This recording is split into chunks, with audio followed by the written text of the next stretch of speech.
Kansas City Sports Update Studios. Welcome to Kingdom Radio, where we talk about all things Kansas City Chiefs. Brought to you by Arrowhead Update. Join Kris and Richard on iHeartRadio, Apple Podcasts, Google Podcasts, Spotify, Spreaker, Player FM, Castbox, and all third-party applications. Check us out on Facebook platforms such as Kansas City Sports Update and Arrowhead Update. And if you cannot find us there, Google or search Kingdom Radio and Kansas City Chiefs, and you will find us. Welcome to the Kingdom. Kingdom.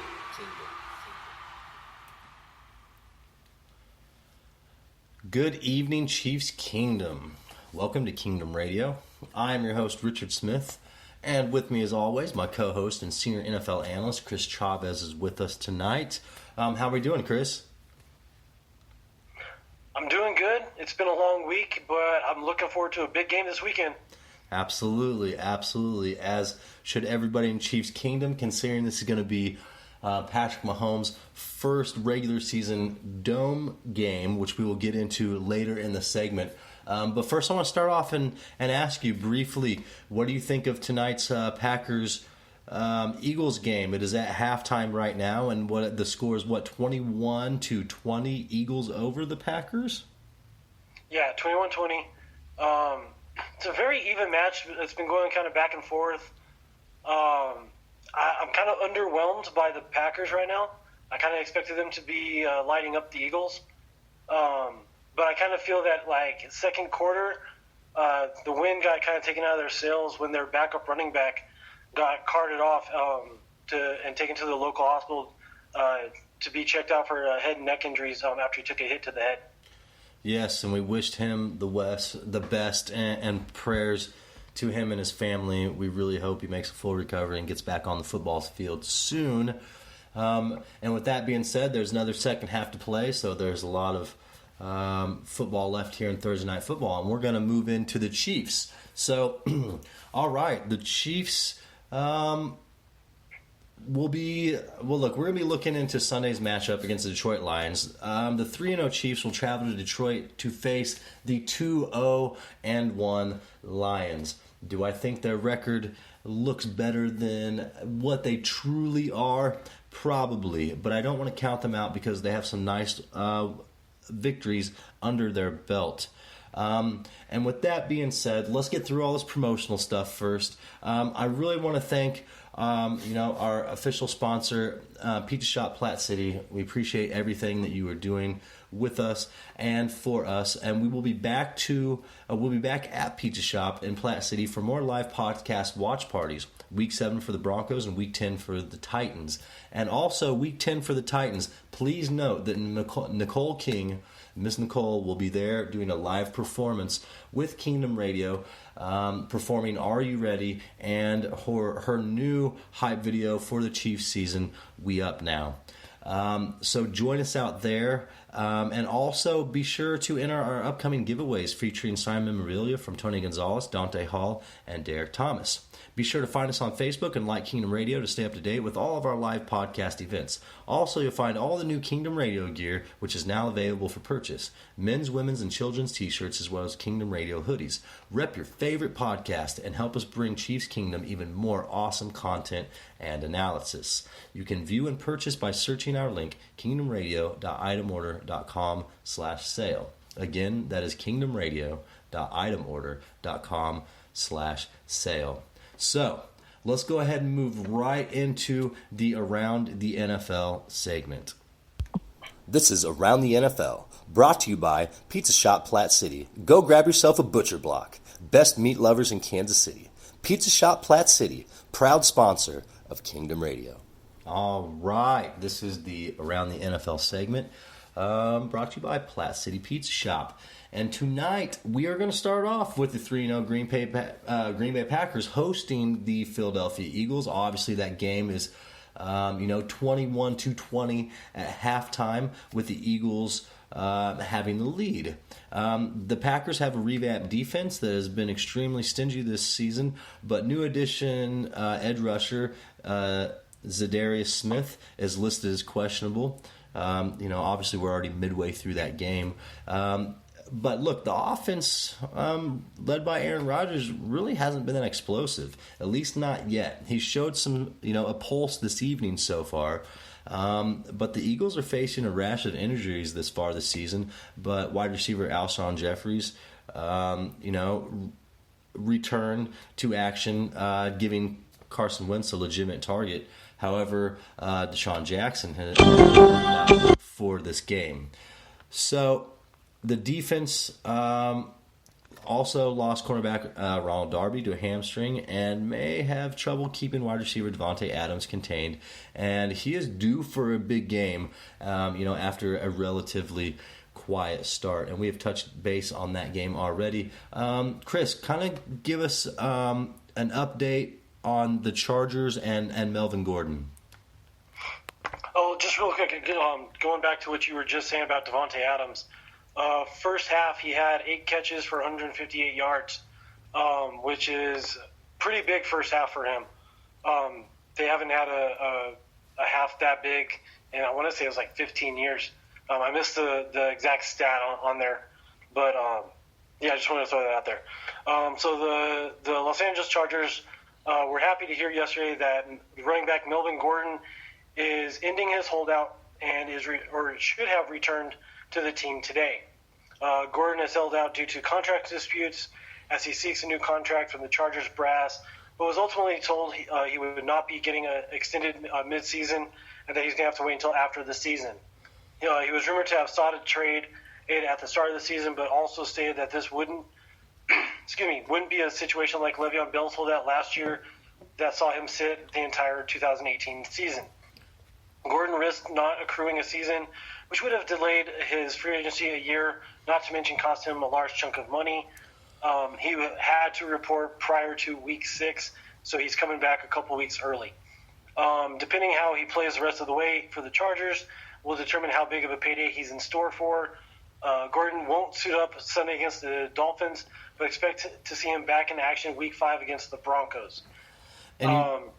Go ahead. Also, and when it comes to Melvin Gordon, the situation with the Chargers, I have to say, for those of us here in Chiefs Kingdom, I can't lie. It was almost kind of a blessing in disguise to think that Melvin Gordon was possibly going to hold out this season and then possibly play for another team. So let me ask you this, Kris. With everything transpiring, with the way the Chargers have started out the season, do you think Melvin Gordon coming back to the Chargers is really going to open that offense up, and will that be something that the Chiefs will really have to look out for, down the stretch and our season? I have to say yes. Is Melvin Gordon a top 5 running back? No. Is he an impactful running back? Yes.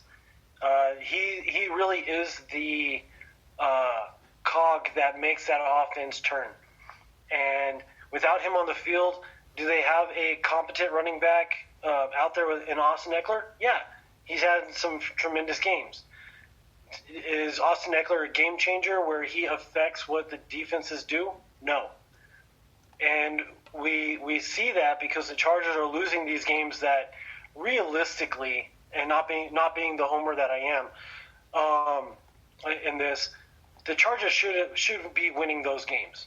Right. Their offense, their defense is good enough that they should be beating these teams. And with Gordon coming back, he's going to be fresh. Expect him to have a huge day against the Broncos' porous defense. And then we'll just kind of see how he looks moving forward. Is it possible that he gets back? And this is another thing that we tend to see from a lot of these players who hold out and miss out all of training camp and preseason, is they end up pulling a muscle or getting injured getting an injury that they shouldn't have. If they had come to preseason and done the training that they needed to, they would have been just fine. So it's just going to be something that we need to keep an eye on. Not that I'm necessarily rooting for him to get hurt, but it's definitely something that I have in the back of my mind to keep an eye on. Right. Okay, so with that being said, sorry, I'm kind of scrolling down through our notes here, kind of looking at some things. I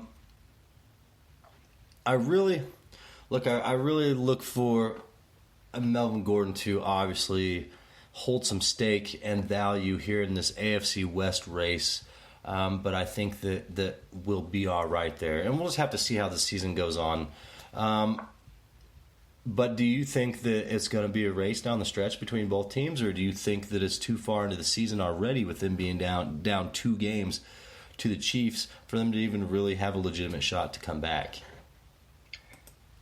Well, based on our preseason run through the schedule, if I remember correctly, we both had the Chiefs only losing 1 game, right, and possibly 2.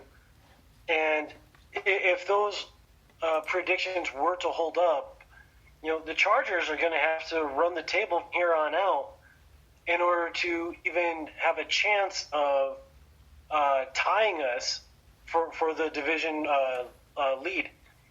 And it's early in the season; things can absolutely change, but they're going to have a long way to go in order to get relevant and then stay relevant in the wild card race.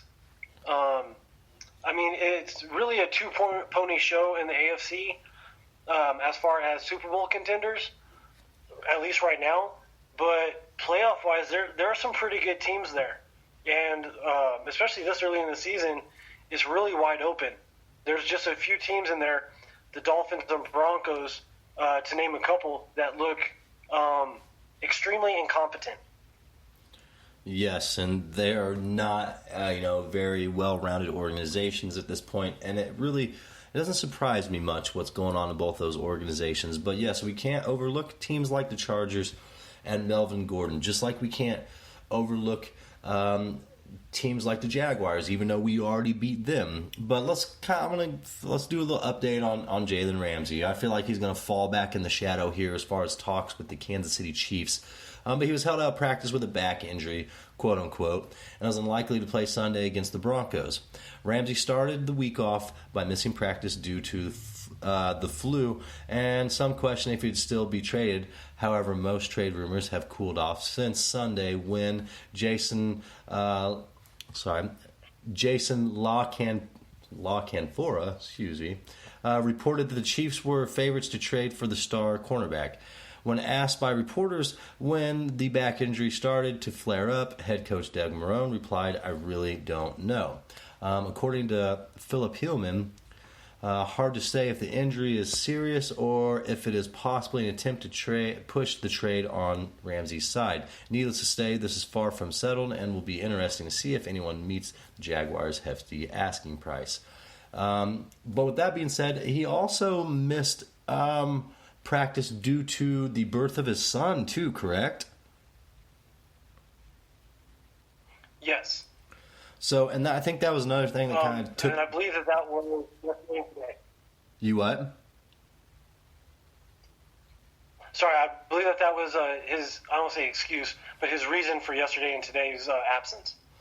And which, hey, that's fine. To each their own. It's just kind of bringing more heat to the Jaguars. Like, I feel like Jalen Ramsey is, like, realistically being an Antonio Brown right now. Maybe not on that level. I hate to bring that name up, but, can he just not be a diva for a little bit, Can he just play some football and see where this heads? Because I'd love to have him a Kansas City Chief. But you keep this stuff up, that's not even going to be an option because you look just like Marcus Peters. And almost Marcus Peters is a well-rounded version of Jalen Ramsey. Does that make sense? Yeah, no, it does. And then the other thing that I saw today was that Jalen Ramsey said that his trade request still stands. So he still wants to get traded. Right. Well, okay, so with that being said, look, there's a lot of unknowns with Jalen Ramsey, and we'll have to see how that plays out, and we'll see how the Patrick Peterson thing plays out. And, obviously we signed Morris Claiborne. Let's see how these things play out. So there's a lot of question marks, and with that being said, hey, that can move us into our next segment, which is mine and Chris's favorite segment of the show, which is the No Look Pass. This is the No Look Pass, brought to you by Shauna Keogh Music Solutions, providing everything from simple background audio to complex creative audio pieces. Bring your project to life with Shauna Keogh Music Music Solutions. All right, this is the No Look Pass brought to you by Sean Akio, Music Solutions. Like I said, this is where Kris and I pick each other's brains and test our football knowledge. So tonight, Kris, I want to start out and ask you my No Look Pass. And this is a hypothetical. This not even really a hypothetical. This is kind of a question leaning towards Sunday. Mahomes has had some huge numbers throughout college, and we will get to that here in a second, throughout his entire career in a dome. This week will be the first NFL regular season game that Patrick Mahomes will start in a dome. So my question to you is, do you think that we are just going to throw all over a Lions team who's got formidably better, but do you think that they can even stop Mahomes in this game? Yes, I believe we're going to throw all over them. No, I don't think that they can stop us. We just I won't say decimated. We just beat a Baltimore Ravens defense led by Earl Thomas, probably one of the best safeties of all time. Right. Top 10 for sure. And to even suggest that the Detroit Lions defense is on that level is ridiculous. Not that I'm calling you ridiculous, I'm just saying.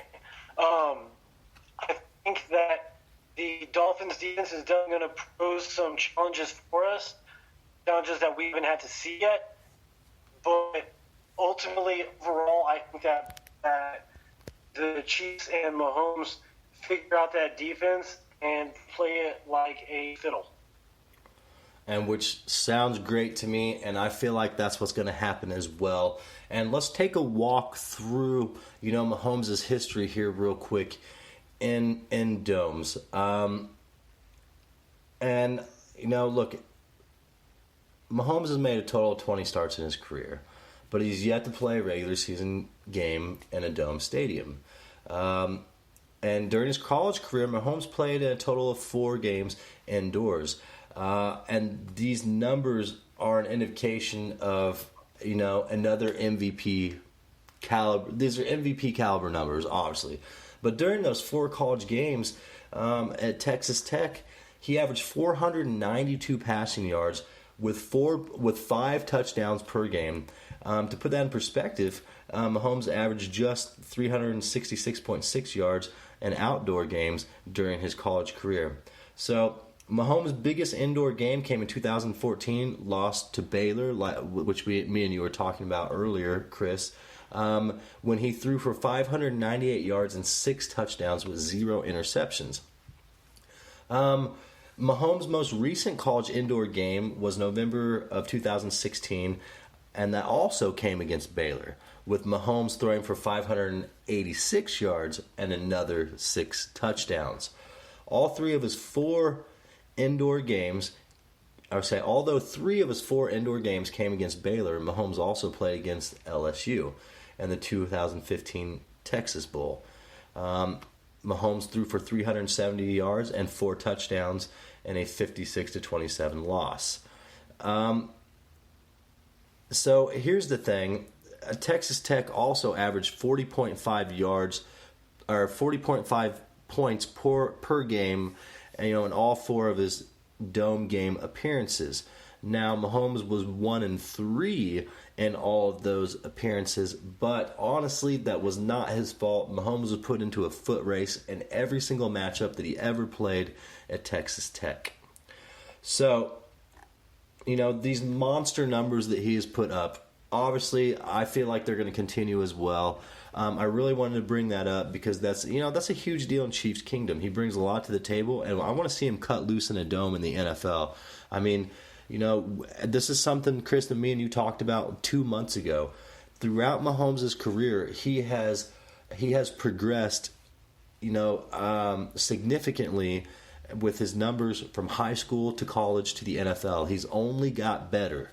And I think that's going to continue. I think he might have a career day on Sunday. Not that every game isn't a career game, but Kris, this could be a record-breaking day for Mahomes where this cat could throw for 700 yards and 7 touchdowns. That would be an incredible game. That would require for our defense to be awful and to allow for Stafford to keep pace with him and to push the envelope. What we've kind of seen this season is as our offense establishes the dominance and a high-scoring affair in the first half, they tend to kind of shut it down in the second half and not really risk injury or showing too much of the playbook. And it tends to kind of let teams come back against us, but I don't see the Detroit Lions being able to keep up with us in that regard and make us actually play to the 700-yard level. Could he do it? Abso-freaking-lutely. Will he have to? I don't think so. I don't think he'll have to either, but I also want to say I feel like that this is going to be, contingent on, okay, so what if Stafford has a terrible game, and I'm talking about turnover after turnover, and he's just putting the ball right back in Kansas City's hands. That's a scary scenario for any team facing the Chiefs, and that hasn't even happened yet this season. That's the scary thing. We haven't had a team that has just turned the ball over and over and over again, put it right back in our hands, and, let Patrick Mahomes drive downfield in a scenario with no elements. Now, regardless, of elements or not, he obviously will still have a big day, no matter what venue, the elements, whatnot. But put him in a dome. Put him against the Lions. Let Matt Stafford have a terrible day and see what happens in the record books. So, with that being said, that's my no-look pass to you. That was pretty lengthy. Kris, I'm going to go ahead and pass the torch off to you and throw me your no-look pass for this evening. Okay, so I'm going to go video game on you. Okay. Okay, so this week, Patrick Mahomes was inducted into the Madden Football 99 Club. Nice. And my question to you is, what is your take on that? I mean, I'm pretty sure that you're going to say that it's very well deserved. But what kind of impact do you feel that Mahomes has or will have on the video game industry when it comes to football? Well, we'll put it to you this way. Patrick Mahomes is obviously the Michael Jordan of football. And now, look, let's be real. When we go back to the Michael Jordan era, there were not too many games out there that had any rights to Michael Jordan whatsoever. Now, Patrick Mahomes is different. We're in a different era. There's different methods that are being used, to pay, to restrict, this and that, the contracts that are handed to these athletes, I feel like Patrick Mahomes is going to be a staple in the video game world, and he's probably going to be the most highly sought after athlete in any video game for the next decade. Well, I'll put it to you this way. Patrick Mahomes might be the only athlete ever to be on the Madden cover twice. I could absolutely see that happening. I could literally see Madden and Mahomes, partnering up and having this huge thing going on. I think the sky's the limit with Mahomes and the video game industry. I would love to see another Tecmo Super Bowl. I would love to see another Blitz game. I would love those old school games. Let's bring those back and let's implement that backyard football into it, because I feel like that's something that Mahomes has brought back to football. And I think the video game industry should absolutely exploit that. Yeah, I would love to see them bring up a Wii football, where you're using the nunchucks to throw no-look passes in like a backyard football sort of element. I think that would be fantastic, especially if they can get Mahomes tight end on that. I think that Mahomes' play last year and this year are creating a very different ruler for how quarterbacks are to be measured. Yes. Because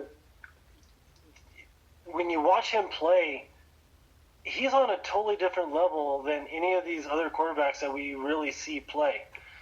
Are there some who can perform statistically at his level? Yeah. There are a couple of quarterbacks every week, week in, week out, who can put up the same numbers that he does. Can they do the same things that he does? No way in heck. No. And he's definitely changed. I mean, heck, he changed Madden this year. They installed the no-look pass in there, or just to accommodate his ability. I'm pretty sure, and I haven't played it, but I'm pretty sure that there's no other quarterbacks in the game that can do that. Absolutely not. And be honest, to be honest with the world, Patrick Mahomes is revolutionizing football in every way, shape, or form, and it is the epitome of what these upcoming kids should mirror their game off of. And I feel like that he absolutely... Yeah, as well as how coaches should handle... Yeah. Sorry. No. I also feel like it's changing how head coaches handle their quarterbacks when they come out their rookie seasons. And we don't see it happening around the NFL every year, just because due to circumstances, these quarterbacks are forced into action. But you put them in the right system with the right head coach and into a situation where they can sit behind a veteran and learn from that veteran, and the sky's the limit for these quarterbacks when they eventually do step in. Yes, but it definitely takes a solid front office to even make that a possibility. And, for a lot of these franchises, I feel like that's what they're searching for right now after watching Andy Reid and Brett Veach, gradually pass the torch on to a player like Patrick Mahomes, who obviously could have started his first year in the NFL. I mean, if there's anybody who's going to look back on Patrick Mahomes, I think it was a great thing that he sat back and watched and learned from Alex Smith. He owes the world to Alex Smith, but I also think he could have stepped in and really done some damage out of the gate. Yeah, if Alex Smith had ended up with an injury, absolutely Mahomes would have been capable of stepping in and performing, maybe not to this level, but to a level that the Chiefs Kingdom would have been absolutely content to have seen. Yes, absolutely.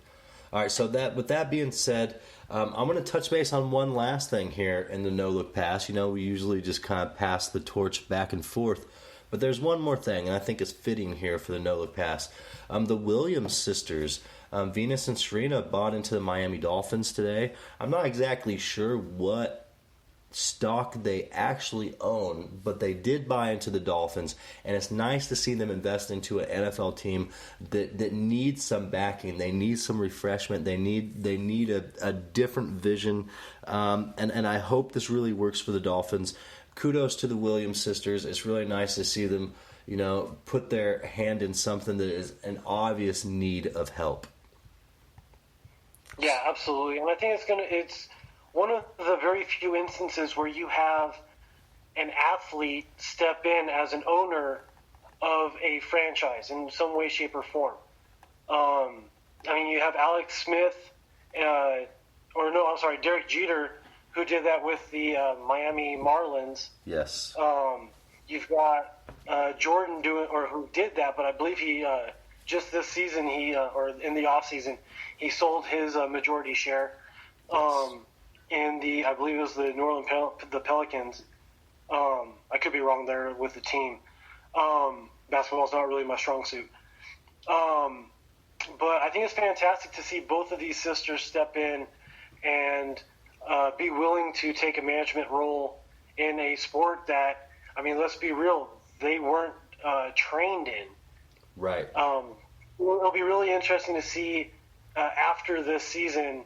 And I'm not saying that they're going to necessarily step in and be the face of the ownership team, but I'm pretty sure they're going to be willing and able to have a voice in that office and make some changes that need to be made with that franchise.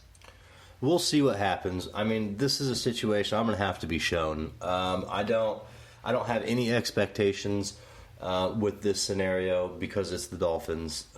It's kind of a dismal organization within the NFL. We'll see what happens. It's a bold move. I don't want to call it desperate, but we'll see what happens. And with that being said, look, we're going to move on. There's one thing I want to touch base on real quick, and I just want to say this, and we got to move on. Alex Smith had been seen walking in the practice facility in the Redskins and on the field without any crutches, without any help. And go Alex Smith. I really wish you a full recovery, and I hope you get back to NFL. But for me, that's amazing news to see that man walking around without any help off of crutches. Congratulations, Alex Smith, and we all wish you the best here in Chiefs Kingdom. With that being said, we're going to move into the injury report. I'm going to bust through this really quick. Running back LaShawn McCoy is still nursing an ankle injury, although he was a limited participant in practice Wednesday. I'm happy to see him get back to practice, honestly. Considering that he played as well as he did last week, he should be active and be a big contributor Sunday, especially if Damien Williams misses another week. Let's stay on Damien Williams. You know, he did not practice and is listed as questionable while still dealing with a knee contusion. Should he miss another game, you know, McCoy and Darrell Williams, would both be in line for carries. I'm happy with what I saw with Darrell Williams last week. I want to throw that in there real quick. Left tackle Eric Fisher is still recovering from groin surgery and is out. He has a 4 to 6 week recovery timetable, and we will just have to see what's going on with Eric Fisher. Obviously, we'd love to get him back. Another one, Tyreek Hill, obviously is out and remains sidelined with a shoulder injury, but is progressing well and could be back to practice soon, which would be a great deal for Kansas City. It's not like we've been lacking in production without him, but think how scary it will be with him on the field. So going to the Lions side, Lions wide receiver Danny Amendola is questionable for Sunday's game with a chest injury. Defensive tackle Mike Daniels is questionable with a foot injury and is unlikely to play Sunday. Cornerback Darius Slay was limited in practice and is nursing a hamstring injury. It will be interesting to see if he plays and how effective he will be. If Slay suits up, look for Mahomes to target his speedy wide receivers and test the quarterback's hamstring. So do you have anything to say about this injury report? Are there some injuries on the Lions that can significantly help the Chiefs' chances? Even though you put a full roster for the Lions on the field, I still feel like we're in good shape. Yeah, no, you definitely touched on the Darius Slay injury and the effects of that one. If he doesn't suit up, that's a huge hit to their secondary. If he does suit up, I mean, he's going to get tested and all game long see if that hamstring will hold up. And then the other note that I want to throw out there is that Danny Amendola and Mike Daniels both did not practice today. And so it's going to be interesting to see if they do get held out of practice all week long and whether or not they suit up on Sunday. Mike Daniels has definitely been a force on that defensive line, and Danny Amendola creates a three-headed monster in their passing game. Without him, it's going to be rather easy to shut down just their two remaining big wide receivers. I think we're going to have a big day against the Lions offense. This might be a turning point for Frank Clark or the Honey Badger where they can get themselves a big game. We're going to talk about that here in just a few. So right now, look, we're going to go into halftime real quick, Kansas City.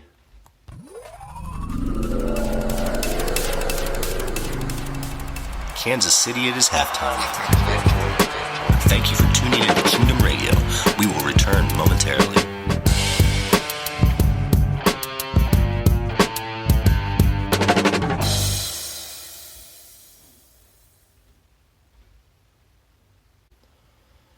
All right, Kansas City, we are back from halftime.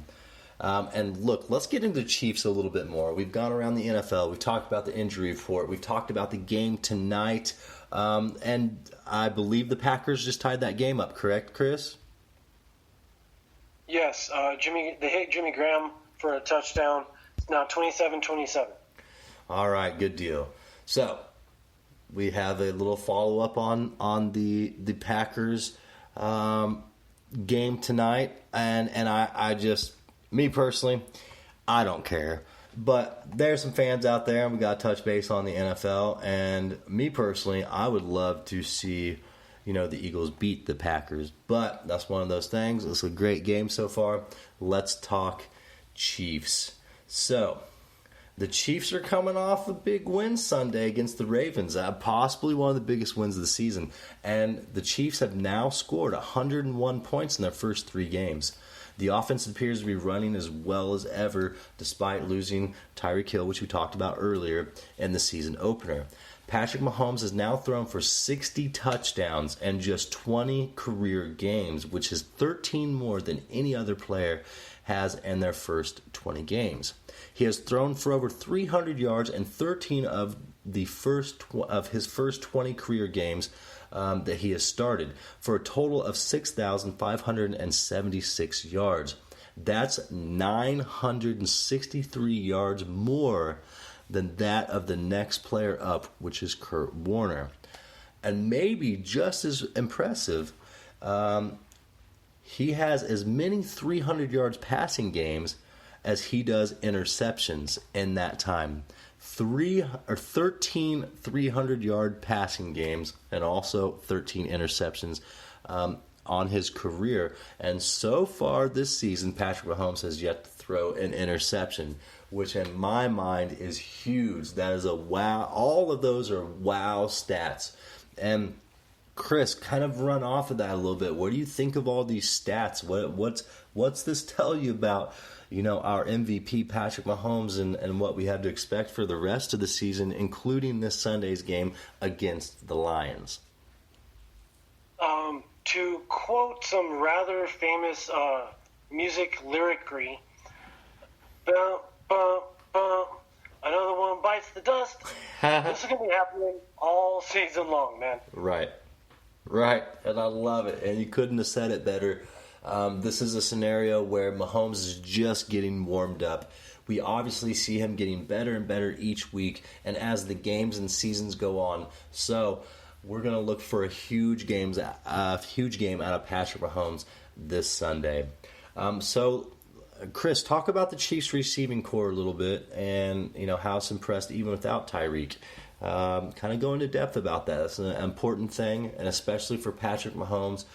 There's some interesting stats here, and I really think that you can hone in on this and maybe take off and give us some more analysis. Sure thing. So Sammy Watkins absolutely went off week 1, but he's cooled down a bit over the last couple weeks. Perhaps most impressive has been that D-Rob, who has come up huge for the Chiefs over the last 2 weeks. D-Rob has 9 receptions for 215 yards and 3 touchdowns. And even more importantly than that, having watched some of those catches, I mean, this guy is making number 1 wide receiver type catches along the sideline, in the end zone, one-handed, feet down or toes down on the sideline. It's incredible watching him reel in these catches. He's averaging 21.5 yards per reception, which shows exactly how much of a deep threat he has been for Patrick Mahomes. The same could also be said for our rookie wide receiver, Mecole Hardman, who has 6 receptions for 158 yards and 2 touchdowns with a 26.3 yards per reception average as well. Week in, week out, these defenses have no idea who to cover or even how to cover all 3 of these guys. Because then you also throw in our tight end in Travis Kelce, and it absolutely blows their minds. They can't cover. These defenses are not designed to have to cover 4 extremely talented wide receivers / tight ends.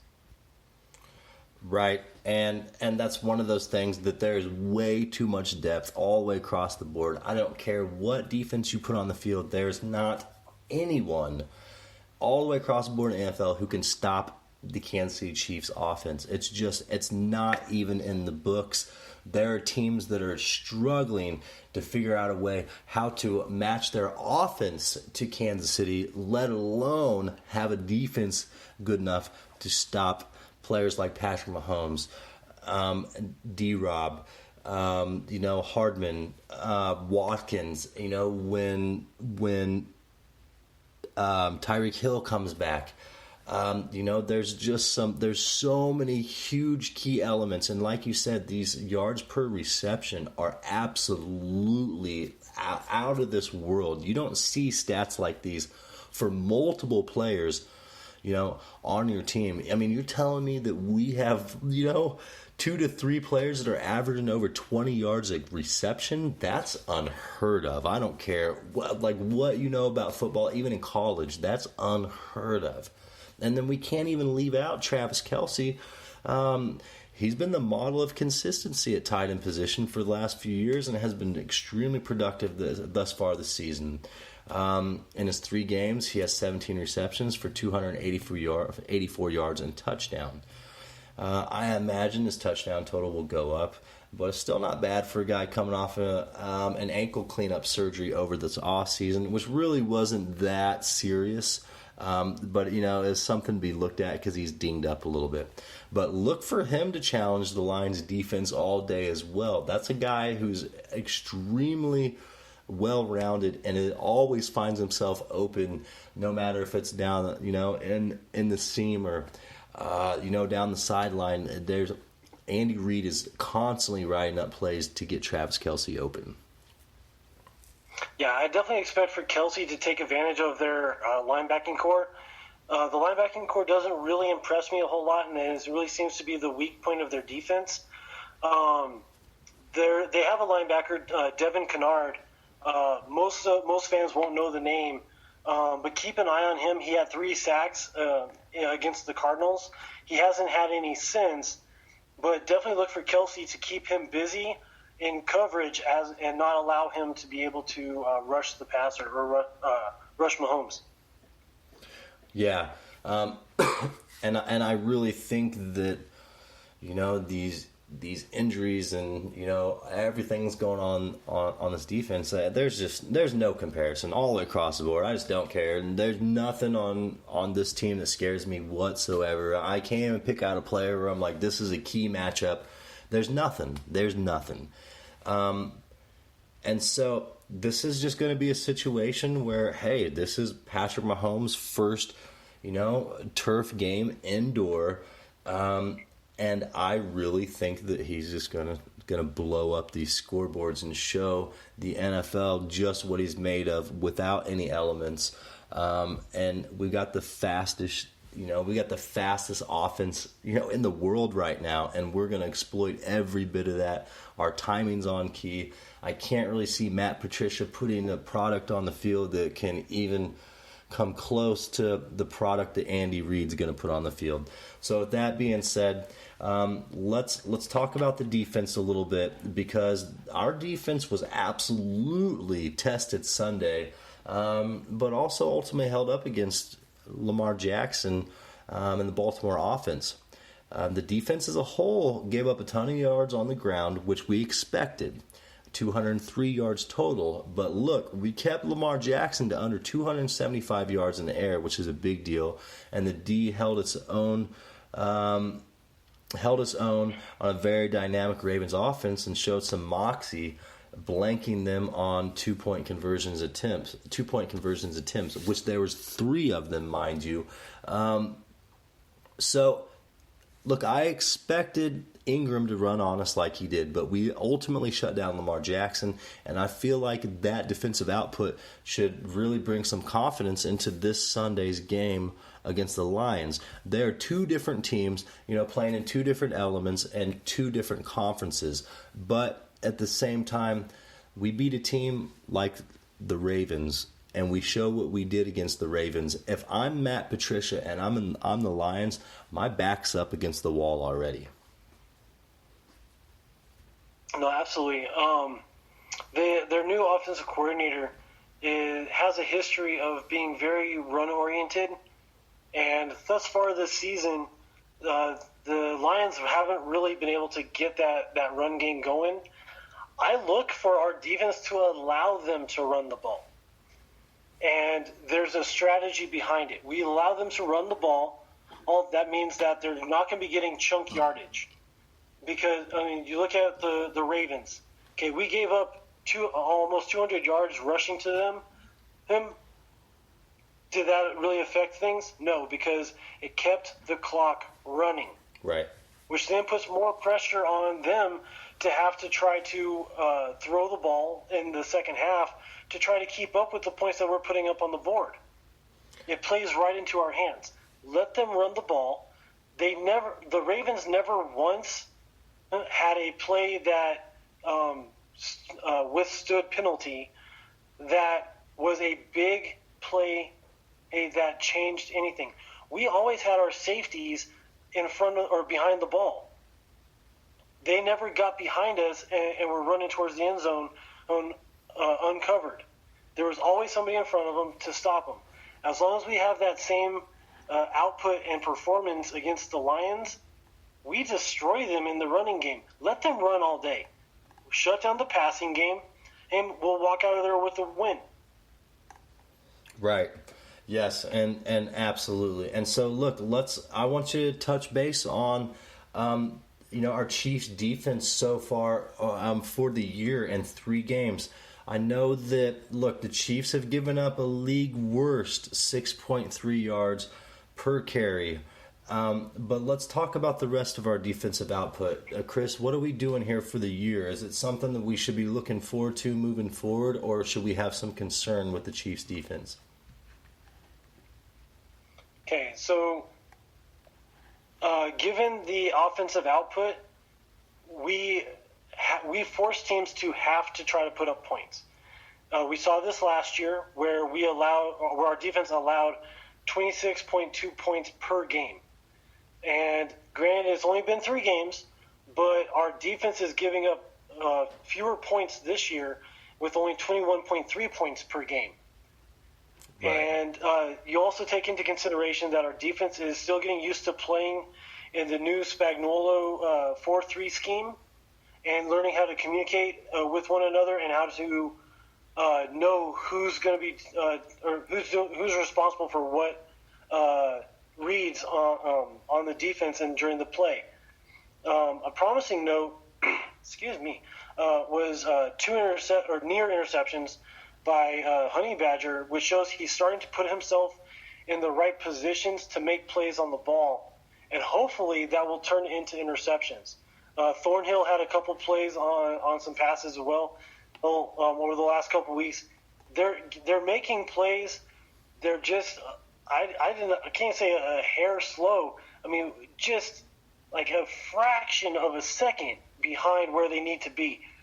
I mean, if they're in the right position, just a fraction of a second before they were, we have interceptions. Honey Badger has an interception, pick 6 going the other way because his momentum had him going towards the end zone. It's going to happen. We just have to be patient and understand that we are not going to be shutting teams out left and right. We don't have that sort of defense. Our defense is designed and built to slow teams down and to take away the big play ability, which we haven't allowed really since the Jacksonville game.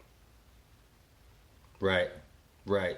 And I want to see some more big play ability out of our defense. I'm a little bit frustrated with our defense right now. We've shown some things, but we need to step up a little bit more. I'm not happy with our defensive output. I'm not happy with our big investment players, and I know it's going to take some time to gel. And look, we talked about this before, Kris. We said we might go into, week 4 through week 6 before this defense completely gels. It's coming though. It's coming. And look, last week the Ravens offense put a huge emphasis on neutralizing, Frank Clark. That's somebody who I just mentioned, especially on the drives that resulted in scores. They really honed in on Frank Clark. He was consistently being double-teamed and chip-blocked and kept him at bay with quick passes. They would run away from his side with stretch runs and bootlegs. I mean, they really were staying away from the Honey Badger and Frank Clark. Despite the extra attention, Frank Clark was able to get 4 quarterback pressures and finally get his first sack of the season. And also it allowed defensive end Emmanuel Ogbah to operate and finish the day with 1.5 sacks, 4 QB hits, and 1 pass defense. And honestly, I'm pretty high on Ogbah. He's shown us some stuff here in the defense, and even our linebacker core. Like we've got some linebackers that are really showing us some stuff as well. I'm kind of happy it's the result of some of the people that we brought in. I just want to see them all gel together. No, absolutely, and it'll happen. We just have to kind of give them a few more weeks to bring it all together. Right. And so, look, and this is good. This can be that game because Lions quarterbacks, Matt Stafford, he had a big week in Week 1 against the Cardinals, but has really cooled off a bit here in the last 2 weeks. And on the year, he's thrown for 831 yards, 6 touchdowns, and 2 interceptions. And the Lions rank in the middle of the league at 16th in points scored and 12th in yards per game. And look, there's, like I said, they're averaging 22.3 points a game, and they're averaging 367.7 yards per game, which really is not that bad in numbers. So let's talk a little bit more about the Lions and their running back situation and kind of their specialty players on offense. What are they bringing to the table here? So the Lions came in to the season hoping that Kerryon Johnson, their running back, would step up this season, but so far he's really underwhelmed. He's only averaging 2.6 yards per carry and has only found the end zone once. They have 2 solid wide receivers in Marvin Jones and Kenny Golladay, who have both, I'd say, yo-yoed as far as production. They both haven't had big games together. But then they also added Danny Amendola in the offseason, along with rookie tight end TJ Hawkinson, who's immediately been a reliable target for Stafford. And Hawkinson's definitely been the guy who has been very consistent in the stat line every single game for them. Gotcha. And so, look, the Lions' offensive line also appears to be much improved in pass blocking. As they haven't given up a sack in the last 2 weeks, I really think our defense is going to change that. And look, the Lions' offensive line is tied for 5th fewest in the league as far as sacks this year, after giving up 41 sacks last season, which is a big number, but still kind of fell in the middle of the pack as far as the NFL. And look, we have touched base on this multiple times. This is going to be the first dome game for Patrick Mahomes. They're at Ford Field Sunday, and it's going to be huge. This bodes well for the Chiefs' passing game, which has already been unstoppable, but also should help the Chiefs' special teams kicking game as well. So look, we've touched base on all of this evening. I feel like that we've had a great show here. We've touched base on everything that's the Lions, everything that's the Chiefs, this matchup a little bit from the week before, and I feel confident, that we've covered all of our bases. Kris, is there anything that you'd like to add to the show tonight before we wrap it up? Yeah, I want to throw out 2 magic numbers. One is 27. The most points that the Lions have put up in any game this season, which was against the Cardinals in Week 1. And the other number is 2, which is the current sack or number of games with a sack for Chris Johnson on his current streak after his streak last year of, I believe it was 10 games, got broken. So he's starting a new streak, 2 games in a row. I'm hoping he gets 3 this weekend. Hey, you and me both. Let's keep that trend going. Let's get a victory, here at Ford Field and go into the season, let's start at 4-0. We really need this. This is a huge season for the Kansas City Chiefs, and I don't look for this week to be any different from any other. So, with that being said, I want to thank Pizza Shop Platte City. I also want to thank Arrowhead Update. And thank you, Kris. Dude, my co-host, Kris Chavez, you're wonderful. I couldn't ask for a better co-host. I also want to thank the Kingdom Radio crew. And, of course, always, last but not least, Chiefs Kingdom, thank you. None of this would be possible without you. So, again, Kris, thank you for being on the show with us tonight. Could not have had a better episode. Likewise, it's been a pleasure. All right. Well, everyone, thank you for joining us this evening. I am your host, Richard Smith with Kingdom Radio. Look for us to have our pregame show here on Saturday for the Lions-Chiefs game. And with that being said, Kansas City, you have a wonderful evening.